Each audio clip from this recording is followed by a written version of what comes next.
911, what's the location of your emergency? We are reporting a missing child. And at this point, I start to panic and freak out because that can't be the case. She was dropped off. I remember him saying, should I have asked a warrant? And I'm like, no, if you've got nothing to hide, give him your fucking phone. If you were to go demand your phone back right now, that would look suspicious as fuck. Like, what are you doing? I feel like sometimes people struggle to show real emotion when they're aware of what the truth is, so it has to be fake. If I knew anything, I promise you, I would tell you. Like, I am willing to take a lie detector test, whatever the you want, but I don't know anything. On February 25th, 2024, 13-year-old Madeline Soto celebrated her birthday surrounded by loved ones in Kissimmee, Florida. It was supposed to be a joyful weekend, but the happiness wouldn't last. The very next day, everything changed. When Madeline's mother arrived at school to pick her up, she was told something no parent ever wants to hear. Madeline never showed up for class. What followed was a massive search effort. Police and investigators scrambled to retrace Madeline's last known movements, but as they dug deeper, the case began to take a darker turn. Inconsistencies in timelines and disturbing evidence started surfacing, pointing to the possibility that Madeline's disappearance wasn't random at all, but tied to something far more disturbing. I just want to believe she's still alive. She's out there. The details you're about to see come directly from police records, and much of the footage included in this report has never been publicly released until now. On the evening of February 26, 2024, the Orange County Sheriff's Office received a 911 call. The caller sounded panicked, and what they had to report would quickly set off a chain of events that no one was prepared for. And do you need police, fire, or medical? Police possibly. I'm reporting a missing child. Okay, and the child that you're trying to report missing, are you calling on behalf of the parent? Yes, on behalf of the mother. She's right. Okay, and then and ma'am, how old is the child? Okay, and then how long has it been though since you guys have last seen her? Since this morning. She was dropped off at school this morning, and apparently she never showed up. We called everyone we knew, no one's seen her. After gathering more information, the dispatcher assured the caller that a deputy would be sent out as soon as possible, but as the minutes dragged on, no one showed. Growing more desperate, she called back, twice, trying to make it clear just how urgent the situation was. Each time, her pleas became more intense, but still, no help arrived. We need police, fire, medical. No, it's not a medical issue. We have a missing child since this morning. We already called 3 times. And the police didn't show up yet. So this is not important for you guys? Really? The delay in response wasn't just inconvenient. It pointed to something far more unsettling. Deputies had been tied up with another situation, and whatever had kept them occupied during that window would later make things even more terrifying. It wasn't until 7:48 p.m. that Deputy Joseph finally arrived. He was met by 35-year-old Jennifer Soto, Madeline's mother, along with her boyfriend, 37-year-old Stephen Stearns. Both were waiting to explain what they claimed had happened, but by then, precious time had already slipped away. Hey there. Hey there. What's going on? So, was dropped off close to school this morning, but never made it. I went to pick her up from school. I'm sorry, one second. Yeah. Go ahead, sir. Are we looking for another kid or we have a kid? Looking for another one. With multiple reports of missing children in the region, investigators couldn't rule out the possibility that Madeline had been abducted. Even worse was the possibility that multiple children could have been abducted by the same person. So she was supposed to be dropped off at school, didn't make it to school. Didn't make it to school. I went to pick her up from school today, Okay. and she never came out. They announced it over the speaker, and I'm just like, maybe she walked here, because sometimes she'll walk here to this office. Mm-hmm. I came here, nothing. I went back to the school, they were closed. I got an email from the school saying she was absent, but I also messaged her teacher, and he looked at her entire attendance today and saw that she was completely not at school today either. Okay. What was she last seen wearing? County Color 405, people hit my call 931, something call. Green hoodie. Green hoodie. White Crocs. White Crocs. Either blue or black pants. I think black shorts. Black shorts. Yeah. Black shorts? Okay. Black shorts. Alright. Do you know if she has like friends in the area? She does, but she doesn't know where they live. She doesn't know where they live. Okay. I asked all of them. Okay. Is this like, does she like have any places that you guys know that she'll usually be at? Any friend's house? Any places that like she likes to hang out? Not typically, no. No. Not typically. By any chance, does she have a phone number or phone? She does, but she left it at home today. I have it. You have it. And I've already gone through her messages. Okay. How about, does she have like Apple Watch? She's got a device. The only device she's got on her right now is her school laptop. Her school laptop. Is that trackable? I don't think so. You don't think so? It should be. If the Wi-Fi is turned on, it'll try to connect to any Wi-Fi. So if I like circle here. It connects to any USB station.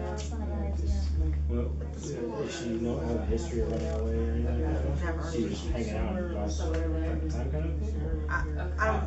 Possibly, I don't know. She got dropped off. She was like, so she's embarrassed by his car. So she didn't want to be dropped off at school. She wanted to be dropped off like half a block away so she can walk. It's an image thing. She's in the face. But he dropped her off half a block away and drove away. Did she ever go to school though? No, we called school. She was walking in that direction. She was rifling through her backpack, just looking for something. I thought maybe she was just looking for headphones before she got her walking on. Yeah. But she was just kind of, shambling over in that direction. It looked the same as any other morning. With Madeline's phone unavailable, investigators turned their attention to her laptop, hoping it might offer some clue to her whereabouts. But the lead quickly hit a wall. The last time the device had connected to a network was on February 22nd, 4 days before she went missing near downtown Orlando. After that, it went completely dark. Tension spikes as a phone rings unexpectedly, catching everyone in the room off guard. Family members and officers freeze, hoping and somewhat fearing that the call could bring news about Madeline. But it wasn't. Stefan guides officers to what he claims is the spot where he dropped Madeline off for school. But from the start, his shaky recollection and vague details doesn't help them much. Was it here? It was along this stretch. I can't remember the exact spot, but it was around where these communities were. Oh, thank you. So it's like around where these communities were. Okay. And it's just like in this stretch, like we could see the overpass down there. Where's the school? Just on the other side of the overpass. So somewhere around here. So yeah, somewhere, maybe not this one, but the next one possibly is right in this stretch. When we just came down and we drove about halfway down, she was like, that's good right here. Okay. On the second floor.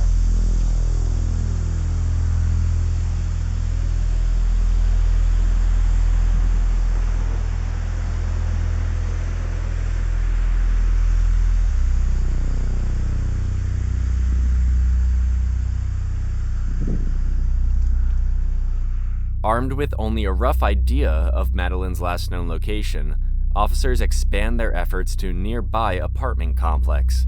They begin combing through the area, hoping for even the smallest clue that could point to where she might have gone or what might have happened to her. 10-4, thank you.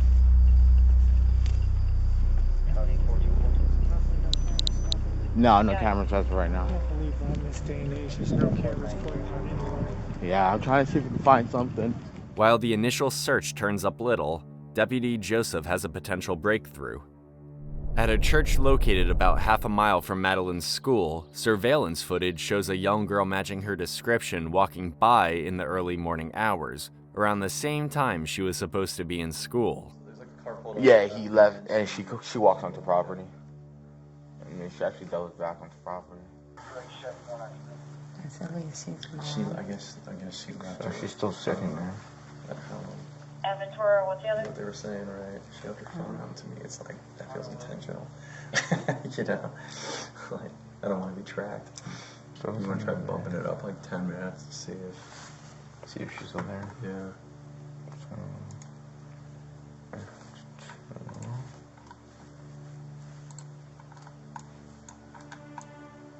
Just stay there. Down there. Oh, wait. There is a Wait, person. a person getting out of the car. Yeah, that's when Olivia leaves here. She stays here until like 9 or 5. By 9. Encouraged by this possible lead, authorities dispatch a canine unit to sweep the area around the intersection near the school, hoping to pick up her scent and map out where she may have gone next. But after nearly 15 minutes of searching, there's still no sign of a trail, nothing solid to follow. I mean, if I had a guess, get out of there. If I had a guess, she probably went that way. Yeah. He dumped her off here, or he dumped her off up ahead. Okay. And she walked this way, coming down.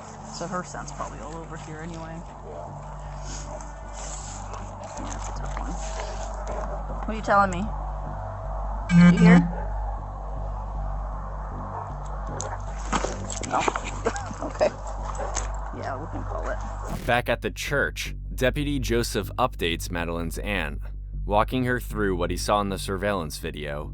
Though it's not confirmation, it's the closest thing they have to a lead. And for now, it's all they have. Okay, it's blurry video, but it looks like a adolescent child sitting right there, and she's hitting. The people here said that they were adamant they seen her on the property, but like I said, it's a blurry video, and I don't see her getting into anybody's car in the video. I see her sitting on property for give or take 10 minutes, and then walking off property. I don't know which way she went. And get more video. Cameras like that show the bridge or anything? No. With no solid leads, one officer considers the possibility that Madeline may have left on her own. He gently asks if there's anywhere she might have gone, someplace she wouldn't want her mother to know about. It's a long shot, but at this point, every possibility has to be considered. Yeah. I have no idea. We checked her phone. I didn't see any like Crazy stuff. crazy Yeah, messages me neither. before. Yeah.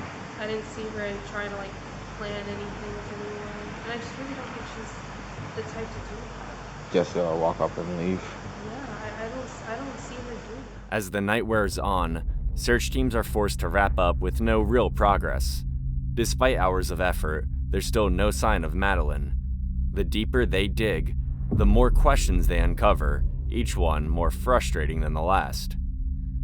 By the next morning, February 27th, the investigation expands.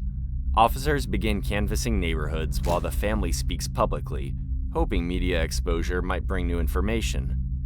As the news spreads, the emotional toll begins to weigh on the community. Oh, is this about that little girl? Yeah. Oh my God, I've been crying all day long. Yeah, apparently she's been missing since 8:30 a.m. Why aren't there any updates? I'm looking everywhere for anybody. I kept saying to my son, I said, I'm hoping she skipped school today. Meanwhile, a detective heads to Madeline's school to speak with her best friend, hoping she might know something, anything that could help lead them closer to the truth. I thought it was fishy yesterday when she didn't text me at all, because usually even if she doesn't go to school that day, she texts me like the night or the day of, like she'll wake up early just to like text me like, hey, I'm not going to school. And she didn't yesterday, but I didn't think anything of it because I thought she like slept in or something. Did you ever try to call her or text her or anything? Yes, I called her. And no answer? No answer. Okay. And that's completely out of the ordinary for her? Yeah. The investigators looked into her phone records and found that Madeline's phone was unplugged from its charger at 7:04 a.m. on February 26th. Roughly 15 minutes later, it was powered off completely. This behavior didn't match her usual phone activity and stood out as highly irregular based on her past data. As theories swirl that Madeline may have run away, her best friend delivers an unexpected piece of information, something that catches investigators off guard and shifts the tone of the case. I think that she was waiting to turn 13 because she had told like, when I turn 13, once I turn 13, I'm going to leave this house and never come back. Why 13? Because I think, because she would always brag, because I said that I can't wait to my birthday, and she was like, are you having a birthday party? I said no, and she was like, oh, I get a whole bunch of money, like $500 something on my birthday, you know, like that's like so much money. But where would she go? I have no clue. Investigators then turned to Jennifer, hoping a mother's insight might help explain why Madeline would leave. Jennifer, however, brushes off the worry with a simple, almost dismissive explanation, offering little that would point to anything serious. So this whole living in the woods thing, I have people like tromping through the woods right now on horses and ATVs and all sort of things, but has she ever mentioned that before? Just in that text that I saw. The thing is, I started talking to her about World War III. I was talking to her about just what's happening politically, and I'm like, you know, I don't know what that means for us, but we'll see what happens. But I've talked to her about World War III, so that's why I'm just saying. How long ago was that? I mean, is that something that might have impacted her? That's why she said she wanted to go live in the woods. But when pressed further, Jennifer presents a more unsettling possibility. She suggests something darker may have happened to Madeline, hinting at foul play rather than a runaway situation. Based off of everything, me knowing her and knowing how she is and how tight-knit we are, like, I don't think she would run away. I feel like she was taken, like, on that short walk from where she was dropped off to the school. Wrapping up their conversation with Madeline's friend, detectives learn one final detail that doesn't sit right. Madeline had never walked to school from the church before. She always preferred to be dropped off directly. That's the total opposite from the story they'd heard this entire time. But yesterday, for some random reason, she wanted to be dropped off at the church. I don't know if she's ever been dropped off at the church before. No, she's told me. Okay. As the situation grows more complex, investigators know they need to revisit Jennifer and Stefan to clarify key details. Meanwhile, officers continue knocking on doors, but another day ends with no breakthrough. Madeline has now been missing for over 48 hours. In an effort to try to find any clues, Canine Officer Wyatt is brought back, this time starting the search at Madeline's home, where both Jennifer and Stefan are waiting. That's okay with you guys? Yeah. We're gonna pull one more and then we're gonna have the dog sniff it out again and see if we can get another track going. Yeah. All right. Can I get you like the last outfit she was wearing? Has it been like with other clothes and all that, like your clothes? It got mixed in with clean clothes and dirty clothes. Mixed in with clean and dirty clothes, I think. Is it other people's dirty clothes or is it no, her? Just hers. Is her What about underwear? like a pillow that she likes to sleep with? Her underwear is That, not. I mean, all that stuff works. Yeah, but you slept on the pillow this morning. Oh, that's right. I snuggled with her pillow. Like, would she have Underwear? taken... There would be underwear on the bathroom floor. Okay, I thought I saw And that one hasn't there been touched. yesterday. Yeah. Okay, then that's like the closest thing to her body. Yeah. So. To help the canine unit catch her scent, they decide to use a pair of Madeline's underwear from the bathroom. The search begins, but it doesn't take long for Stefan to interfere. I'm gonna be going like right where you guys are. Yeah. You guys can go inside if you want, because then I just don't want him trying to track you guys. Yeah. He's a pretty cute little guy. Just as long as everybody's inside. I'm not gonna go inside. I'm just gonna start at the front door. Watch out, Wyatt. Leave it. I'm just gonna have him face the other way, and then he's trying to open the door. Oh god, he opened the door. Sorry. He knows how to open doors. As the dog works through the area, Stefan lingers nearby, peeking around corners. His presence quickly becomes a problem, drawing frustration from the handler trying to let the dog work undisturbed. Which car is his? Right here.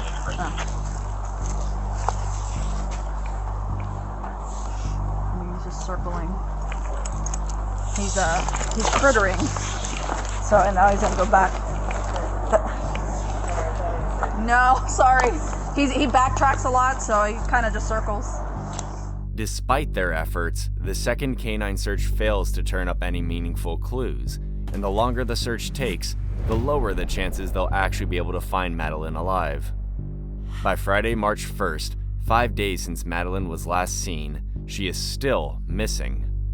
Both Jennifer and Stefan have been interviewed repeatedly, but as investigators cross-reference their statements with new findings, disturbing discrepancies begin to emerge. You want me to go through the whole timeline? Yeah, Is that what we'll you want? we'll start with Sunday. Take me through Sunday. Okay. So Sunday, birthday party. She spent the whole day at my mom's house. They celebrated with the whole family. She had the best day. She was so happy when I got home and I saw her. At my house around 8:30 that night. I wasn't home. She got dropped off alone. About 10 to 15 minutes later, Stefan showed up. At your house in Kissimmee? At my house in Kissimmee, he called me. Or he texted me, I'm not sure. But he let me know he was there and that she was getting ready for bed. She was doing her routine. Stefan had previously told investigators that he wasn't living with Jennifer full time. He claimed to divide his time between her home in Kissimmee and his parents' place in Northport, nearly 150 miles away. But every time he spoke to the detectives, the story changed. And what does your time splitting look like? Are you here for days, weeks, months, something else? Weeks at a time, yeah. And so, I guess, when did you arrive this block of time that you were here? Day before yesterday, actually. So, night? Saturday? Yeah. I think. So you got here Saturday night.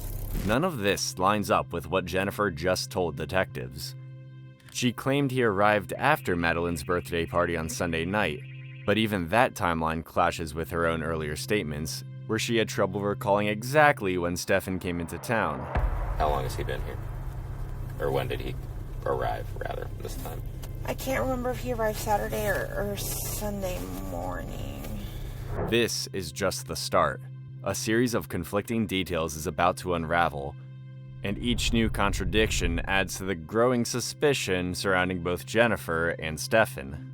As Stefan's interview continues, detectives ask how Madeline behaved after the birthday celebration. His response is vague and adds little clarity, leading to more questions than answers. Nothing bad. She was just happy. She was very happy. Everyone was happy. There's nothing out of the ordinary. I can't remember anything particular that happened. I showed her the movie Sister Act. Jennifer explains what happened after she returned from work and why she deviated from their normal routine by having Stefan take Madeline to school the next morning. The explanation just doesn't feel right. I got home around 10:30. I started getting ready for bed myself. I started eating and taking my meds because I have to take meds.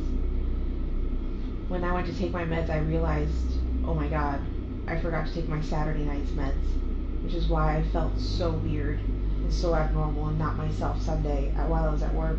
Everyone at work noticed I was acting different and not being myself. Like, I couldn't smile in front of the guests. I felt this wave of depression that I haven't felt in years. It was my bipolar symptoms coming up again that I've been medicating myself for all this time. I realized I forgot to take my meds, and I said, you guys, I need a good night's sleep. I need to take my meds.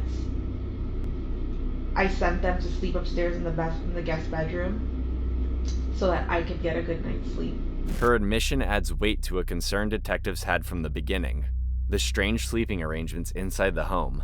It was a red flag during the first interview, and now, with more context, it's even more alarming. Is it normal for both of them to sleep in the same room? Sometimes. When I really need a good night's sleep, I will send them upstairs. But when, also a lot of times, we will sleep together in the king-size bed, all three of us. Or sometimes Stefan will go upstairs and in our bed alone. So it just really depends on what's going on that night with our schedules and what we're doing. Okay, where were you sleeping?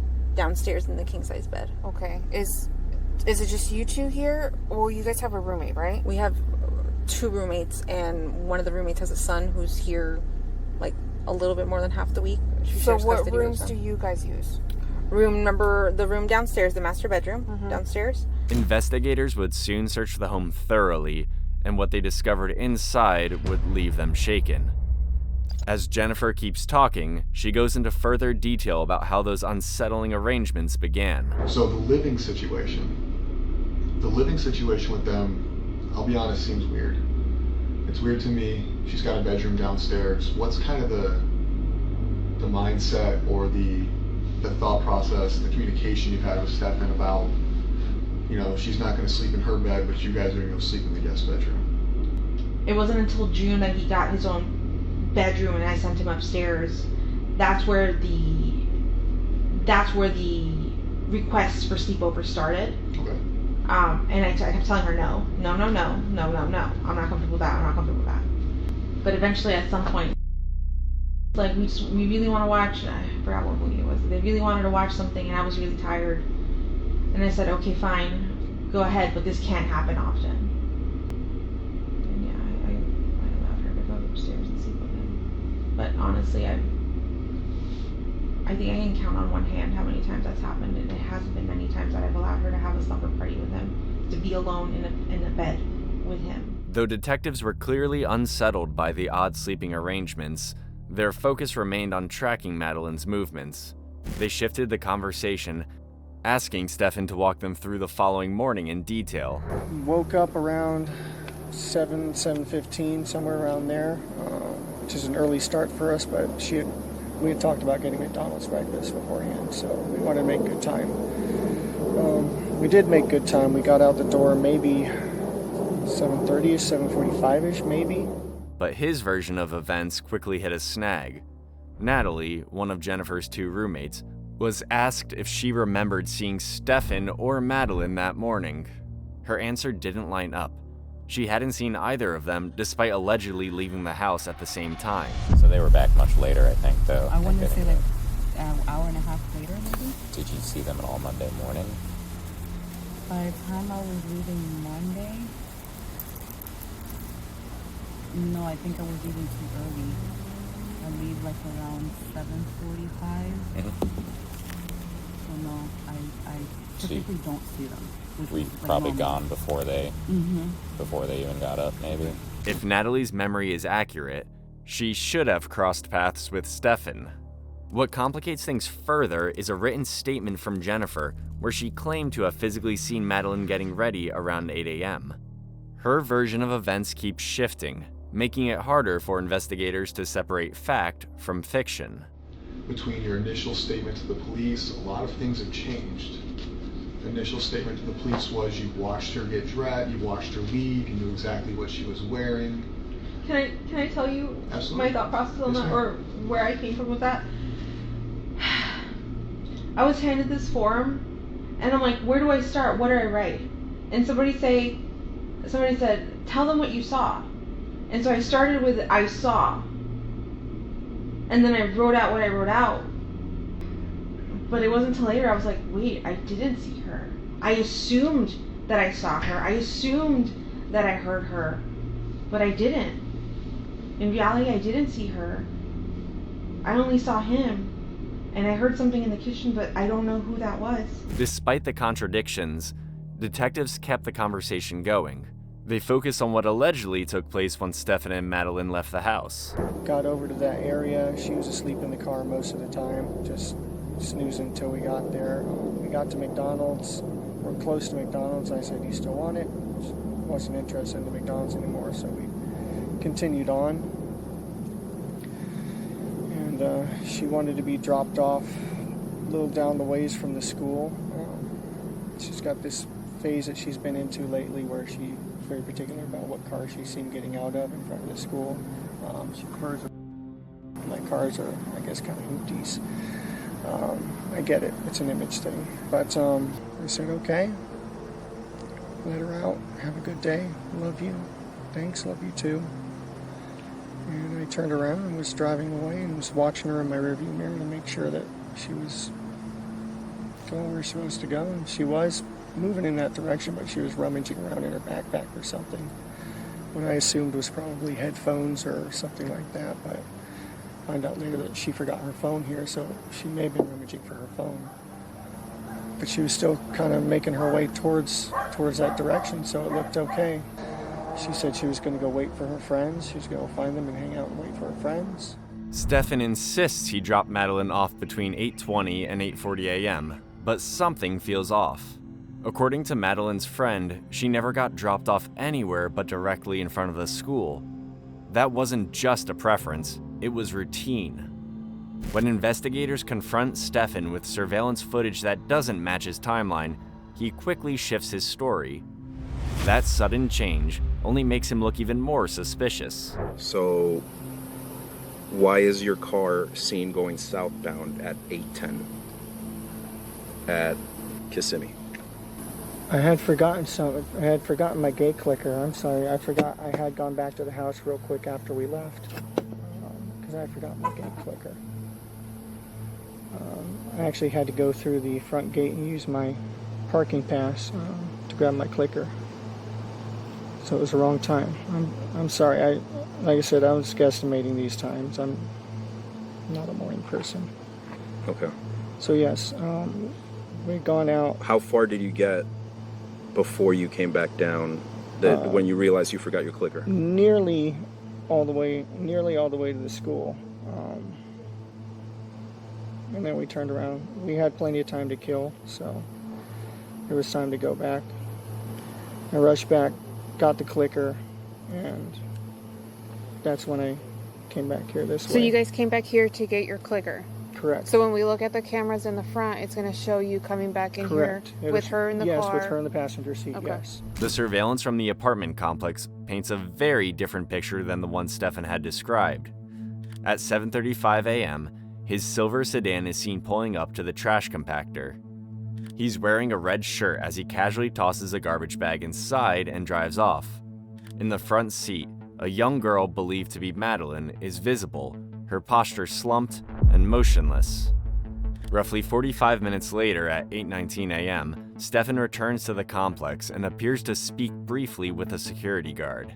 Madeline is still visible in the passenger seat in the same slouched position.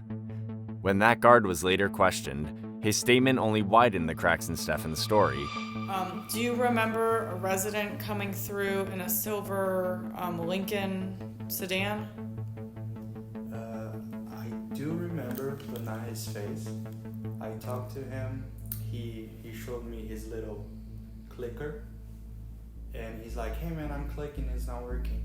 And then I went and I clicked the button. He went inside, and I just remember there was a woman sleeping beside him with a green shirt. Stefan had no reason to return to the complex if he already had the clicker with him.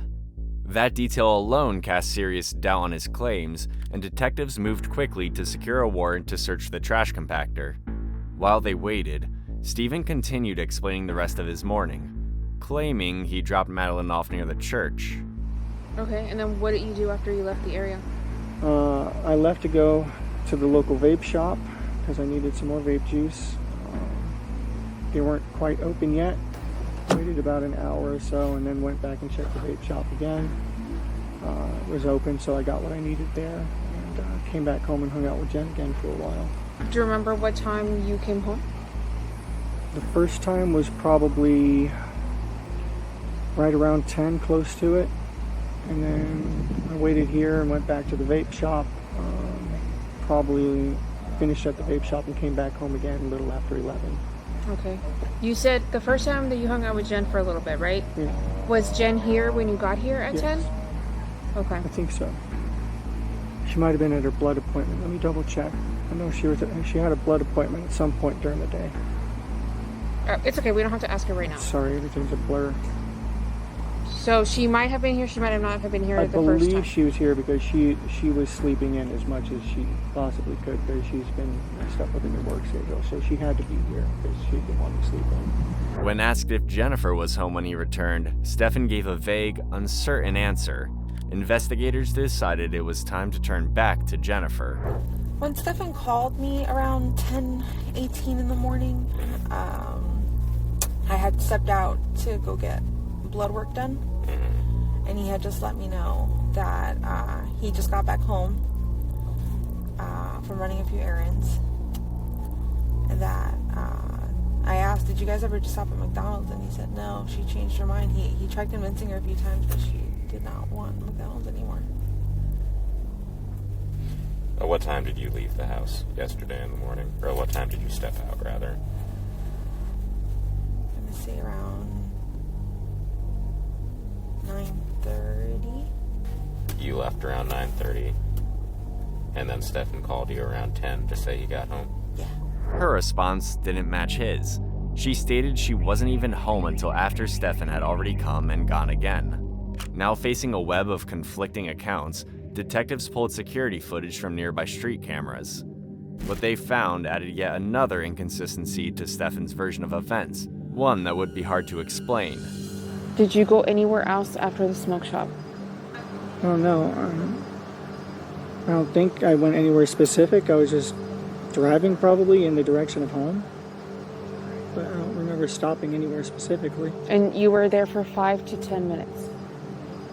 Roundabout, I think. Okay, so like let's say you drop her off at 8:40. We don't see your car coming back south until 10 o'clock in the morning. Mm-hmm.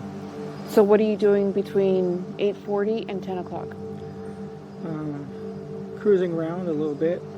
Okay, but I asked you earlier, you know, like what you were doing, and you said you were there for like 5 or 10 minutes, and then you came back home. Yeah, well, I went to the smoke shop, like I said.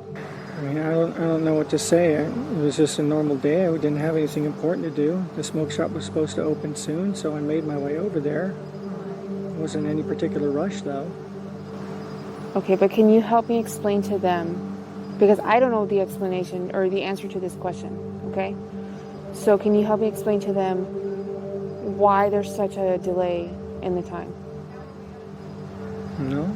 Stefan was unable to give a clear explanation, and investigators knew they'd need to review even more surveillance footage to piece together his movements.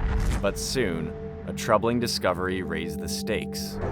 I left my phone at home in the morning, too. I was so busy riding her to the door on time that I left my phone. She left her phone. We both left our phones. Did you have your phone when you went to the smoke shop? Not the first time after I dropped her off. I was still without it. I got my phone and went back to the smoke shop. Okay. Later when I got home. And then I also noticed, I was checking your call history. I noticed that you don't have anything before this morning. Is that unusual on your phone? No, it's a new phone. I'm stupid. I went to do an update yesterday morning, and I don't know what the... Pardon me. I don't know what the heck I did, but somehow during the massive OS update, I managed to factory reset my phone and lose all of my contacts, all my information. Jennifer backed Stefan's version of events, confirming when and how this supposed event occurred. But her consistent defense of him only made it clear to the investigators that more was being left out. And I said, how the hell does that happen? That gives you options now when you reset your phone? He goes, yeah, apparently I wasn't paying attention and I just pressed the button and it happened. And I said, oh, that's unfortunate. That sucks. When Stefan was asked to hand over his phone, he complied voluntarily. But what forensic experts uncovered during the data extraction was deeply concerning. At exactly 12:12 p.m. on February 26th, Stefan's phone had been factory reset through the settings menu. This wasn't a glitch or a software update. It required multiple steps, including entering a password. There was no way it happened by mistake. Jennifer later told investigators that Stefan became visibly agitated after giving his phone to the police.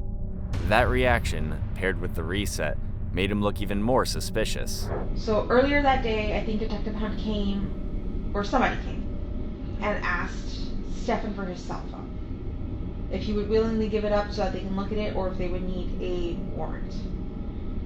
And I remember him saying, should I have asked a warrant? Should I have... And I'm like, no, if you've got nothing to hide, give him your fucking phone.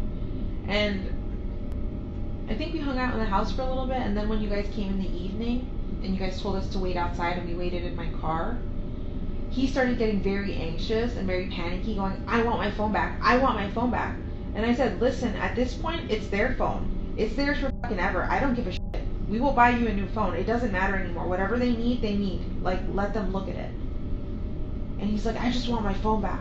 And I'm just like, are you trying to make yourself more suspicious? Because, like, if you were to go demand your phone back right now, that would look suspicious as fuck. Like, what are you doing? What investigators would later uncover in the phone's data would completely shift the case. But while the analysis was still underway, Stefan continued describing his day, stating that he left the apartment again around 12:30 p.m. I had a couple errands to run over on 192. She was talking about making a BJ shopping list. She just wanted to make sure I was back in time for us to both go pick. So I was visiting some card shops around the area on 192. I'm kind of a nerd, so we had a new trading card game release, and I was seeing what the situation was with it. Jennifer offered more about Stefan's personality, describing him as an obsessive gamer with a love for collectibles, figurines, trading cards, and even old school toys. Do you remember what places you visited? Yeah, Coliseum of Comics.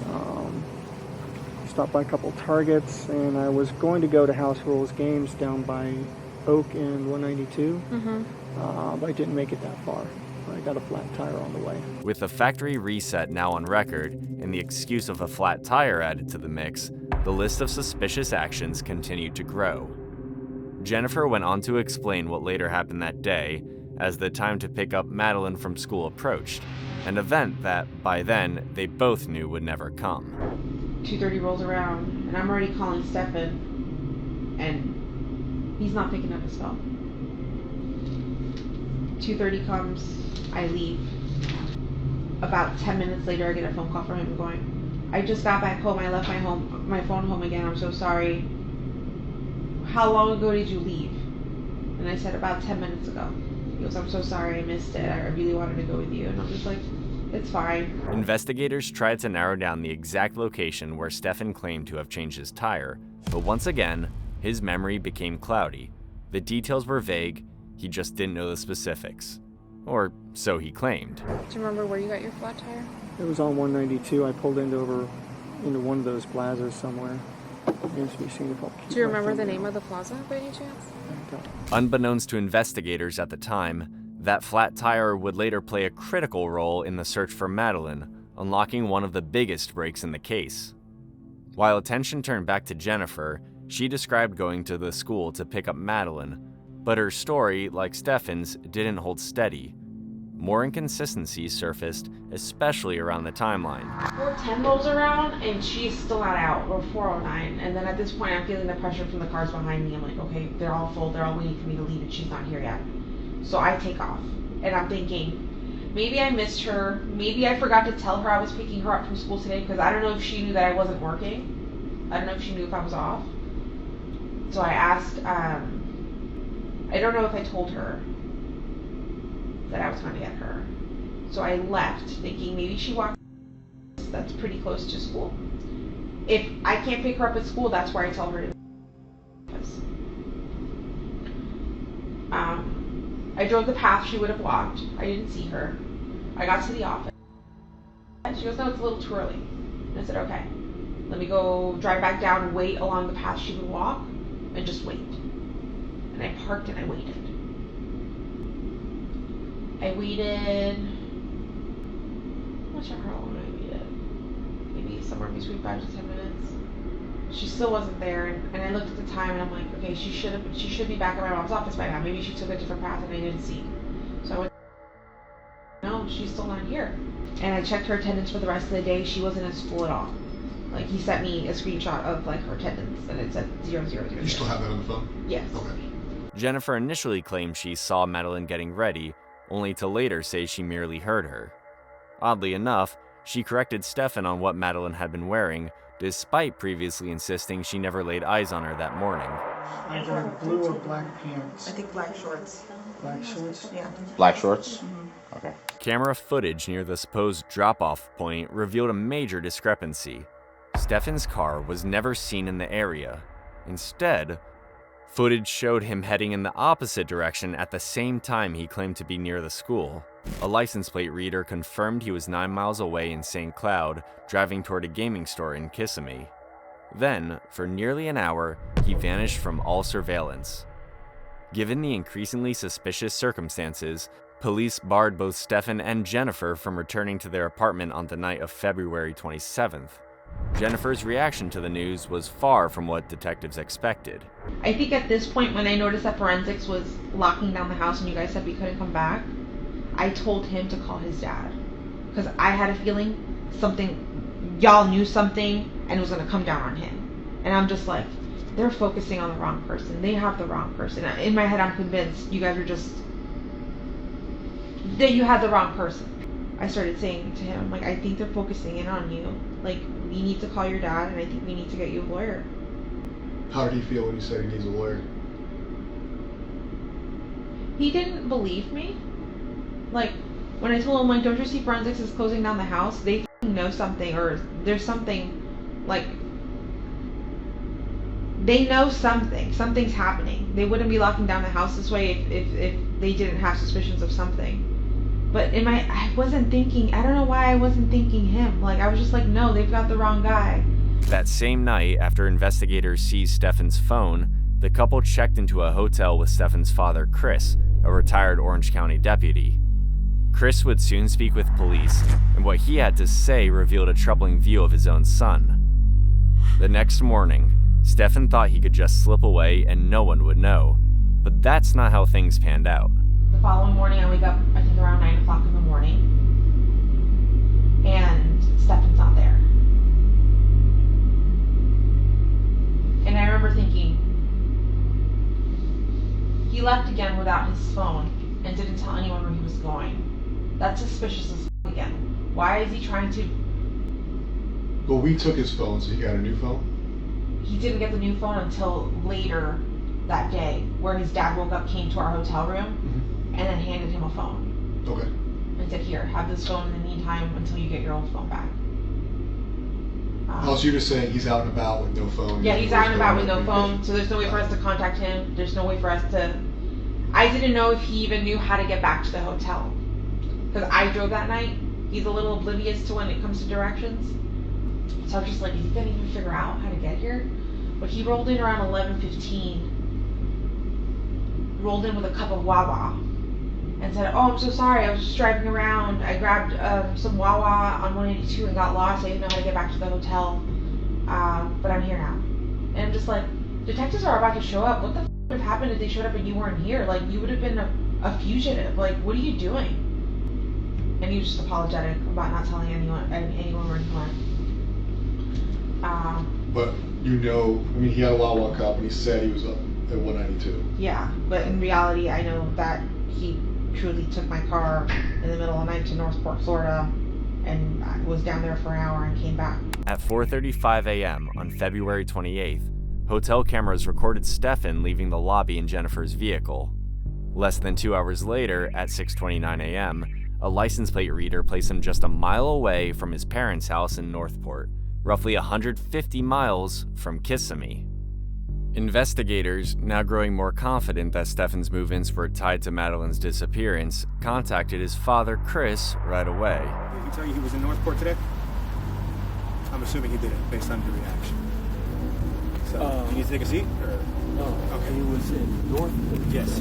What's the exit you take to get off at your house? I'm going to 179. Okay, do you know the street? Toledo Way. Okay. So we have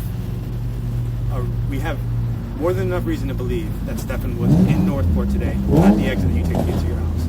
Our concern is we're conducting a missing person investigation. Yes. Given the proximity of that exit to your home, what we're trying to find out is if she's just hanging out in your house, you just wanted to get her somewhere safe, we want to put eyes on her, make sure she's okay. Chris immediately reached out to his wife, who was home in Northport, to let her know that police were on their way. Meanwhile, he offered his own theory.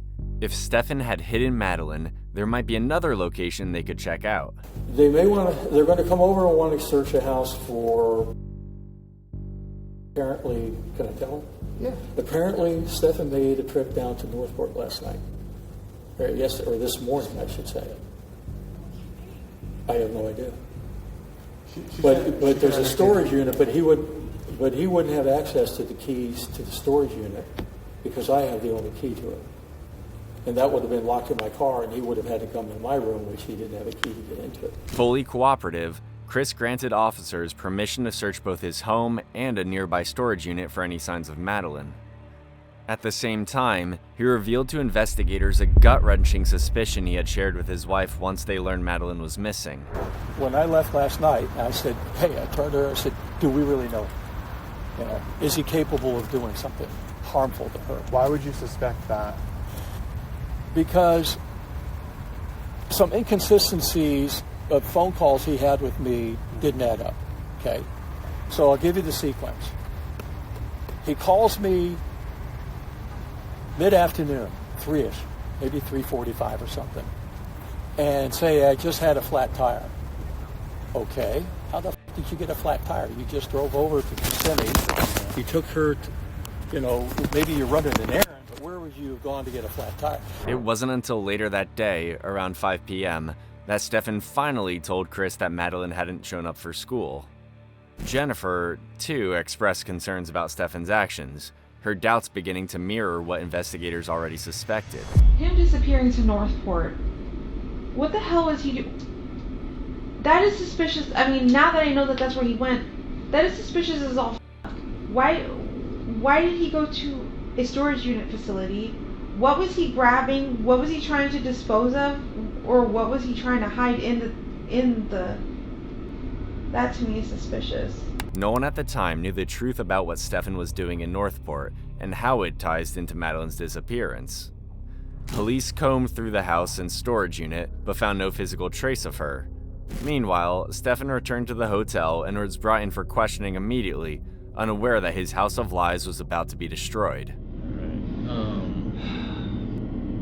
What happened to your hand? Flat tire. I haven't changed a flat tire in about 10 years, so I made a rookie mistake and had my thumb too close to where the jack and the frame meet. And it slipped, and the frame came down on my thumb and pinned it between the jack, which I feel like I got off surprisingly light with that. Ouch. I yanked it free. You're not supposed to do that. It looks okay. It's got the worst of it. Some bruising under the nail. What about the other scratches? Courtesy of a janky tire iron and the road. Did you bleed at all? Yeah, this one had some blood and this one had some blood, but not much. It clotted fast. Do you know what popped your tire at all? No idea. Tire just started going floppy and then pretty worn out or something? floppier and then just completely freaking separated. I think I had a spare and a jack. Janky as it was. So typically when changing a tire and stuff, you tend to get brake dust and dirty and all that? Yeah. Did you happen to... Positive that I breathed in some freaking brake dust or tire dust or something because I was coughing the rest of the afternoon. What'd you end up doing to clean up or stop the bleeding and stuff? Nothing, actually. Just You didn't went get too home dirty? and washed my hands and that was it. Did your clothes get all messed up at all, or...? Not bad, surprisingly. What were you wearing, by chance? This. So I think I'm still wearing this. I'm still wearing the same clothes. Oh, so you kept pretty clean? Try to, I guess. Earlier surveillance captured Stefan wearing a red shirt while disposing of a trash bag in the apartment complex's compactor, with Madeline still in the front passenger seat of his car. But later that morning, a smoke shop security footage showed him in an entirely different outfit. The wardrobe change may seem minor, but in this case, it could suggest something far more calculated. You were wearing a red shirt? I was wearing a red shirt early in the morning. But I changed clothes later because that shirt was been a couple days old that morning. And the flat tire happened after that. A closer look at the apartment's security footage showed Stefan returning to the trash compactor multiple times that day. At 4:35 p.m., around the time he claimed to have found out Madeline hadn't made it to school, he was seen throwing out part of a damaged tire. But that wasn't all. I'm too old to lie to people. Too old to beat around the bush. And we seem like we're having a generally good conversation right now. Okay? The only thing that I ask for from you is, and I will reciprocate, I want you to be honest with me as much as I'm being honest with you. Okay? There's cameras in all over the place, as you can imagine. Nowadays, cameras are everywhere. Okay? So we see you coming in at the guard shack. Okay? We see you go by the dumpster. Okay? I may have taken some trash with me then. What was in the trash? House trash. House trash? Yeah. So it must have been that morning then.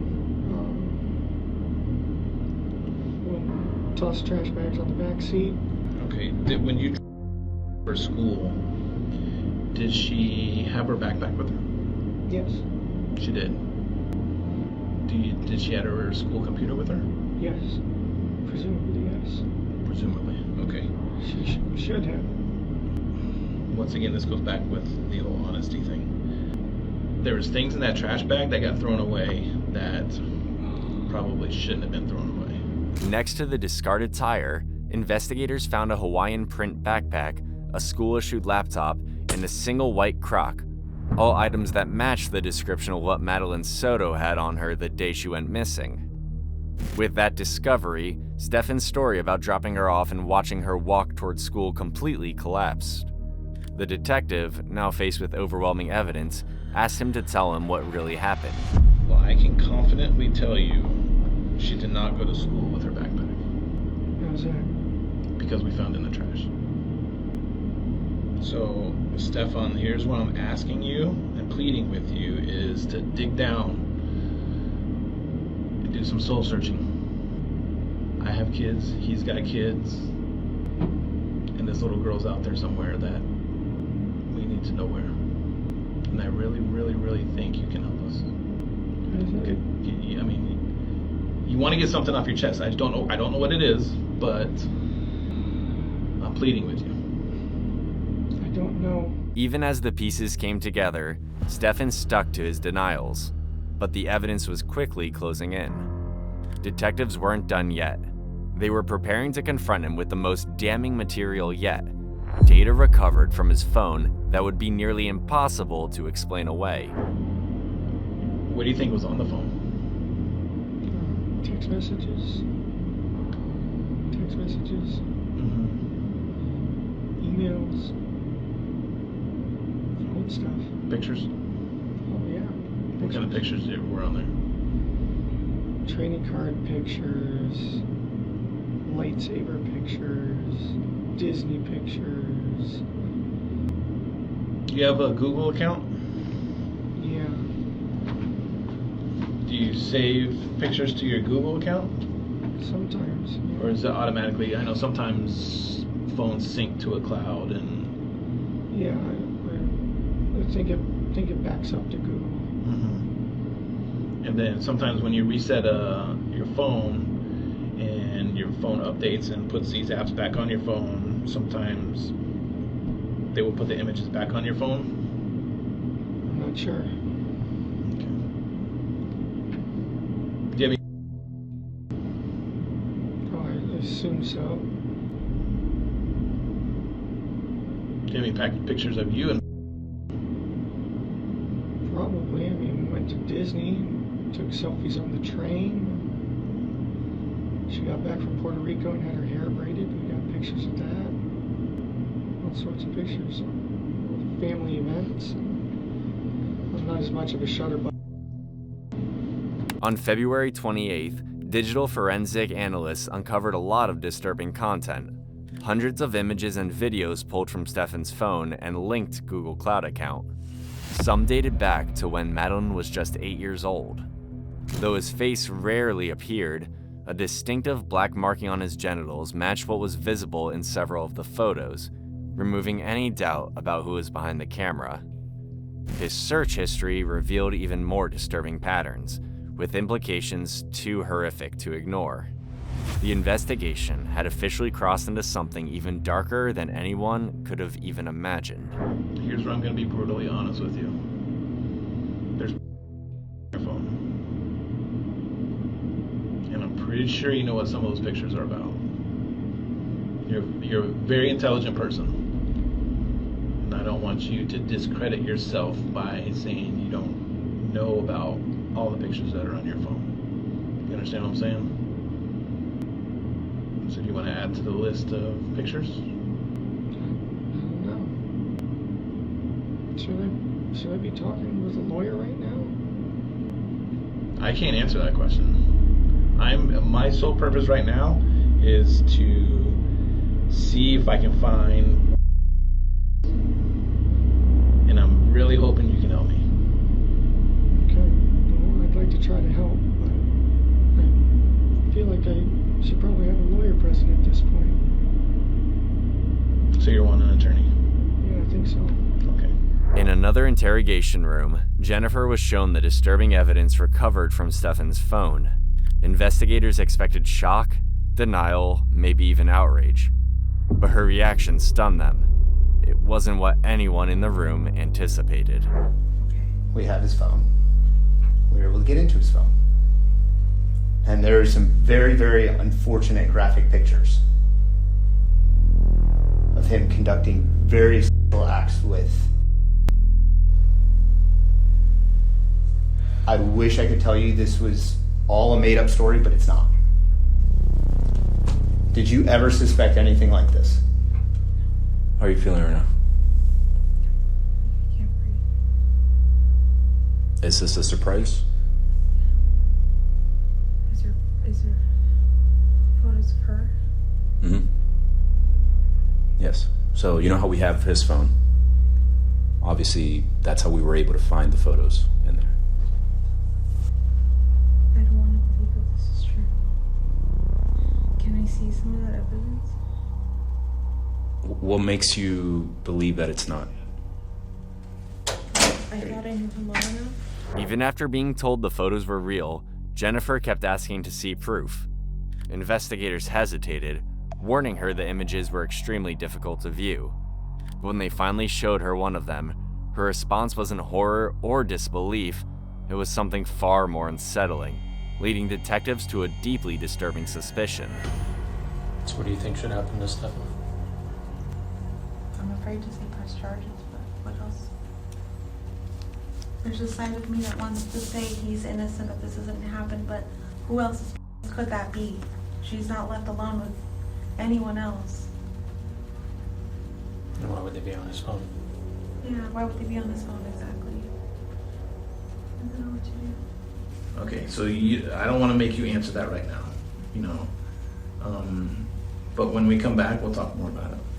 Then worry about this afterwards. She's our main focus. That's where I'm at.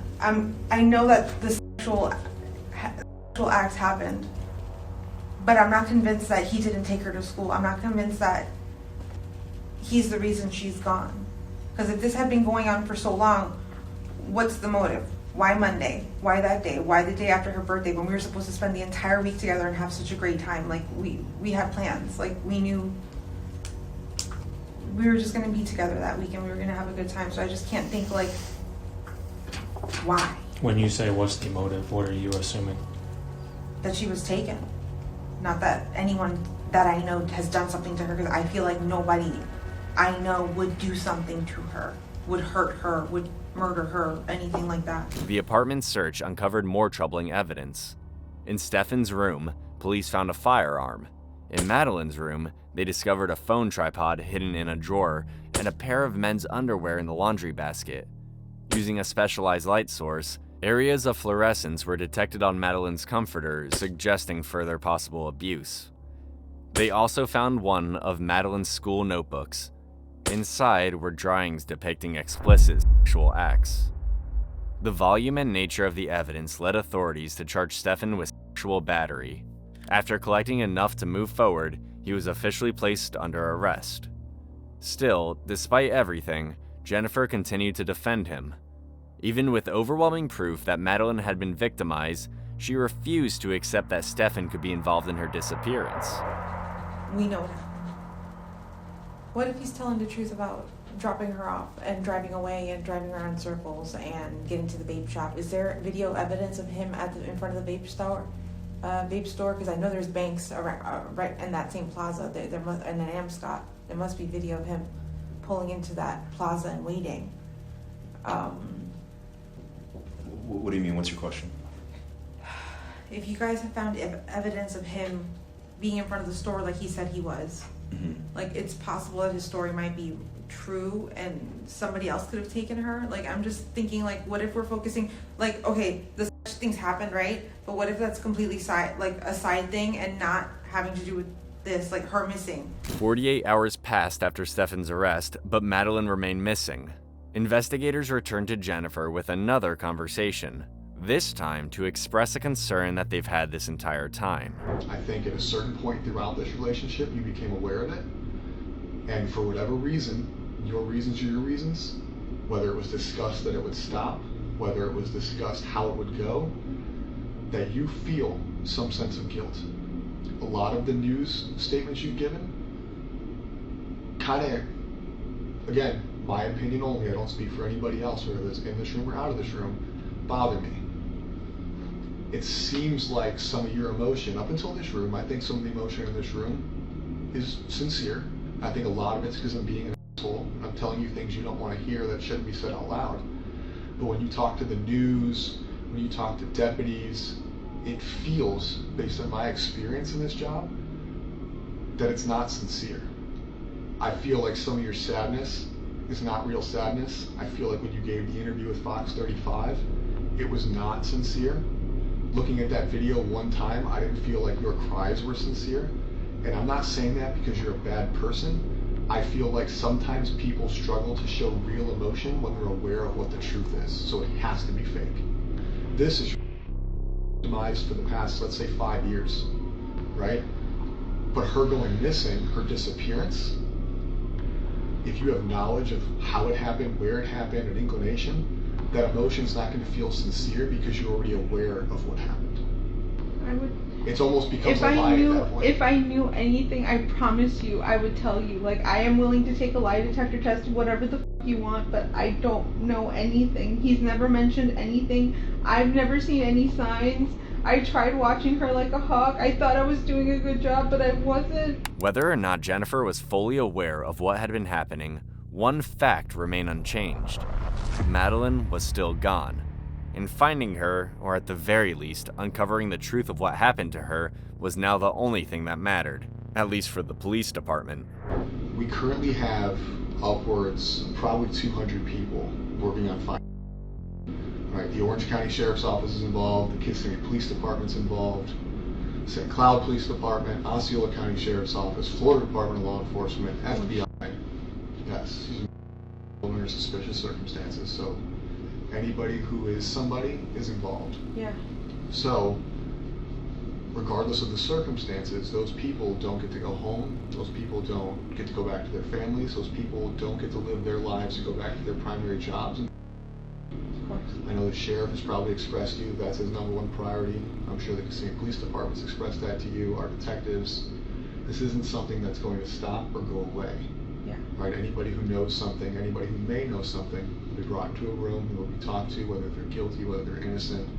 Because our #1 priority, our jobs have kind of stopped on any other things we have going on until it's fine, because that's the most important thing anybody has going on right now.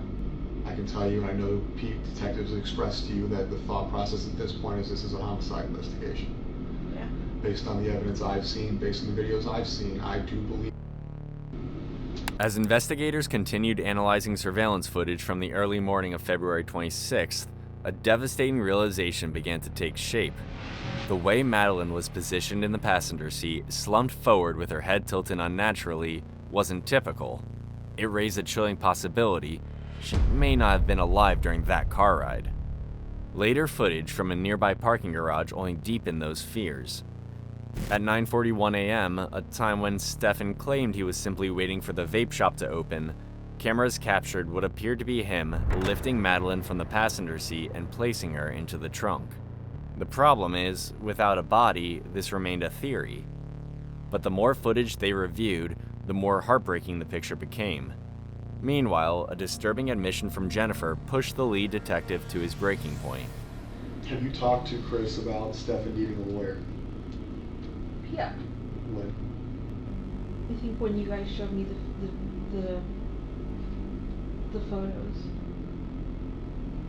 So we showed you photos of Stefan being. And No. the first thought you had was to ask his father if he should get a lawyer? No. I saw a picture. I didn't see the. I didn't know she was getting until yesterday. I saw the picture of the oral happening.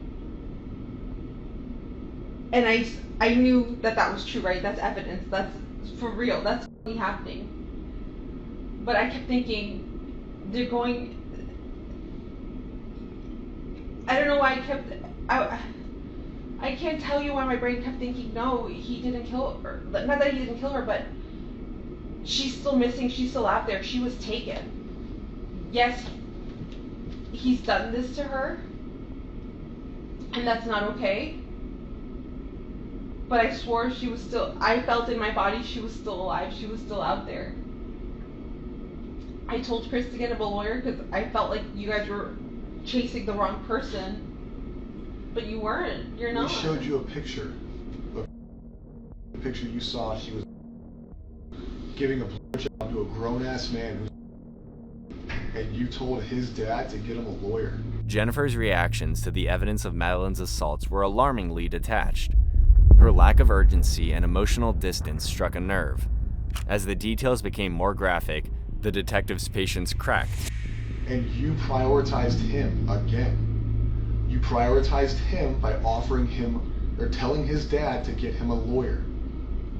Not, what the f did he do? Not, hey, we need to figure out what happened. No, let's protect Stefan.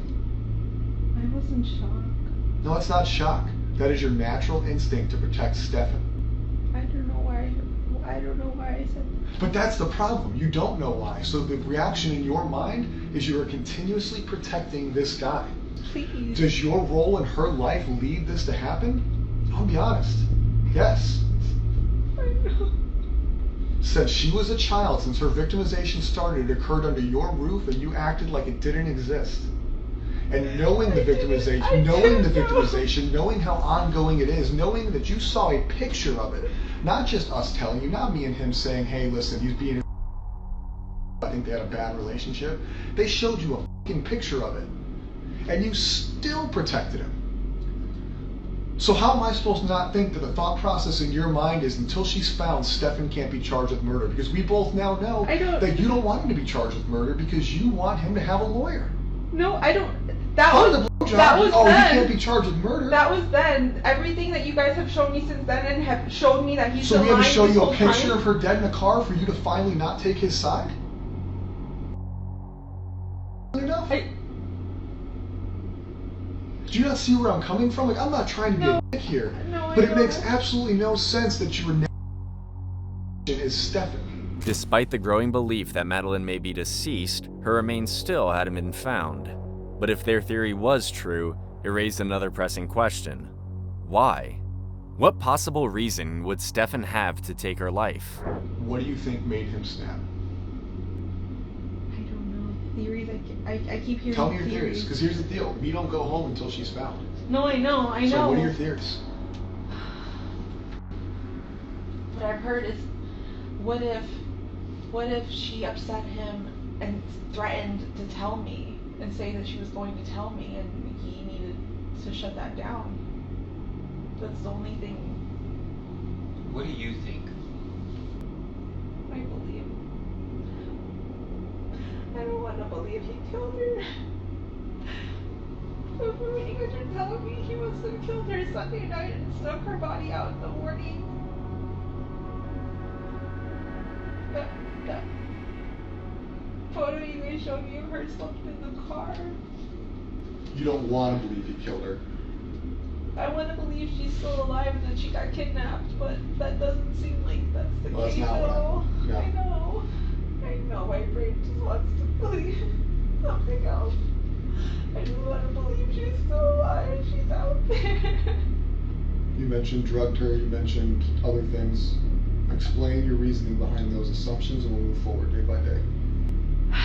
So he had access to benzos and I think Lunesta. What are those? I'm not familiar with that.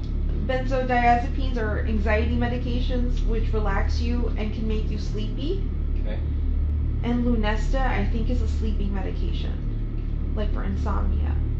So I don't know if it's possible he gave her something and she was drugged. In those photos that you showed me where you're saying she's dead, maybe she was drugged.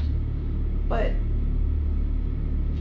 if she is dead and it was done upstairs, I could just only imagine that he choked her. I don't know how else you would kill someone and not leave a mess. The answer may lie in a disturbing search history. On February 12th and again on the 14th, Stefan looked up sevoflurane, a volatile anesthetic known for causing unconsciousness and memory loss during surgery. He also searched whether the drug would show up on toxicology reports. For the lead detective, this was enough. Whatever Stefan claimed, he wasn't willing to believe Madeline was just asleep in that car. We know he killed her. We know he drove out of there Monday morning. We know he discarded her backpack in the trash dumpster. We know he discarded her laptop and one shoe, right? So all her property was discarded to look like she's gone. That way he doesn't have evidence with him. They leave. You've been told that they drove around Orange County, Osceola County, wherever it was. We've pieced that together throughout the week, all right? He's told you where, at least in his version of where he was and what he was doing, right? But then you have all these suspicious times of when he's left and come back and he's gone here and gone there. So what do you think he was doing on all these suspicious times? He's roaming 192. What do you think? Knowing what you know now we can play. You know she's dead. You know that we've given you information. What do you think, knowing what you know, he was doing at 192? He was doing here. He was doing here. He was doing in Northport. What do you think? So him leaving early in the morning and driving around aimlessly somewhere. I feel like he stashed the body at that time. When he came back and then left again. But see, it's daytime. Like, how could you move a body or move something in daytime and not be seen? But like, I feel like he went back to check, to make sure he did a good job, or to move the body again. Eventually, detectives would learn exactly what Stefan had been doing in Northport, along with a discovery that would shock even the most seasoned investigators. But one piece still didn't fit. Those 54 minutes in St. Cloud where Stefan vanished from surveillance 9 miles from Kissimmee. Jennifer claimed she had no clue what he was doing that morning, but at this point, her credibility, like Stefan's, was rapidly fading. I didn't think he ever, even knew where St. Cloud was, because we've never driven down that way ever. You live in Kissimmee, right? Yeah, I know, but to me, he's never had a reason to ever drive down to St. Cloud. As investigators pushed Jennifer for more information, they had no idea how close they were to the answers they desperately needed. During questioning, Jennifer offered a grim and disturbing theory about where Madeline might be found, one that seemed more like a distraction than a sincere effort to help. If I were him, and I had to stash a body, but I would never do this. My mind would say to go to Lake Toho. There's a lot of woods there, there's a lot of gators. Like I told you, there's going to come to a point where we will. Right? Volusia County Sheriff's Office just found somebody the other day that's been missing for a long time. People get found. Sometimes it's quick, sometimes it's not quick. I'm hoping this situation is today, tomorrow, Sunday, but we will find her. What you need to think about is, when we find her, is there an opportunity or a chance that we are going to prove that you did not assist us to your full capability in this investigation? And if that is true, you need to think about the consequences of that. Consequences of hindering a murder investigation or a capital sexual battery investigation could be punishable up to probably the same charges, the same time in jail. I know you know that I don't believe what you're saying, and I know you know that I think you prioritize Stefan. But do you prioritize jail? You see what I'm saying? Like, if we come back and prove that you sat in this room and misled us, No. that you didn't lead us in the right direction, or that you assisted, or you acknowledged, or you knew, you're going to be warning from jail. If I knew anything, I swear I would tell you. Then, just minutes after her interview ended in frustration, a call came in. A witness had seen a silver car and a man matching Stefan's description changing a tire near Hickory Tree Road, the same area in St. Cloud where Stefan vanished from surveillance. The tip was specific. The witness pointed investigators toward a set of locked gates leading to private property. With permission from the landowner, officers entered, and what they found would end the search in the worst possible way. Deep in a stretch of bamboo, partially hidden beneath hay or dry grass, lay Madeline's body. She was dressed in a green sweatshirt and blue jeans. The bottoms of her socks were clean, confirming the worst. She had been carried. More revelations followed, exposing the horrifying truth about Stefan's early morning trip to Northport. According to police reports, at 6:34 a.m., just after arriving, Stefan attempted to log into his Google account. Not long after, his father Chris discovered that the hard drive from Stefan's computer had been removed and hidden in a storage bin at his facility. When handed over to the authorities, the contents were sickening. The drive held over 35,000 explicit images of children. In a recorded jail phone call, Chris confronted his son. Stefan didn't argue. The weight of what he had done and the life behind bars now waiting for him had finally caught up. You know, the penalty for the crimes you have been charged with carry a minimum 40-year sentence. So obviously we're going to be gone, Rick will be gone, we'll all be gone. I mean, we're sad about that, obviously, because there won't be anybody here for you when you come out. Yeah, you know, and I'll be lucky if I have another 40 years left in me either, so. Yeah. I mean, I guess that's the way things sticks. I wish there was a way that, you know, you and I can have a conversation, all of us could have a conversation to understand what's taken place, how this came about, how you arrived here, because it would help us better understand the situation, because we're at a loss for understanding how all this came about. I mean, we're just totally baffled. A later autopsy confirmed what detectives had long feared. Madeline Soto died from strangulation. While the exact time of death couldn't be determined, investigators believe she was already deceased before being carried out of the apartment. They suspect she was killed either late the night of her birthday or in the early hours of the following morning. As for the surveillance footage of a girl walking near the church that Monday morning, it wasn't Madeline. Investigators later confirmed it was someone else entirely, a tragic coincidence that briefly gave false hope. Stefan Michael Stearns is now being held without bond. The list of charges against him is staggering. 13 counts of sexual battery, 7 counts of lewd molestation, 39 counts of unlawful possession of obscene materials, and first-degree capital murder. On April 26, 2024, Stefan entered a plea of not guilty. His trial is scheduled for September 22, 2025, where prosecutors will pursue the death penalty. He remains in custody at Osceola County Jail in Kissimmee, Florida, as his trial proceeds. Some theories float around the internet suggest that Madeline might have fallen pregnant, and that's why Stefan had to get rid of her. They also suggest that Jennifer was in on it, which is why she was trying to protect Stefan until the very end. Phone calls from Stefan in jail were recently released, where he claims that all of this is just a mistake. He didn't kill her, he just discovered her. I had gone downstairs for a while, and by the time I realized anything was wrong, it was just far too late. You know, she'd been gone for a while. Yeah. Okay. Just seeing her pale face and blue lips and how ice cold she was, and it's crazy. Understand that anything I did was not done while being within my rational mind. I had snapped at that point. I wish I had done the correct thing to begin with. You know, I wish I had run downstairs and shaken her awake and called 911 and all that. I wish you had too.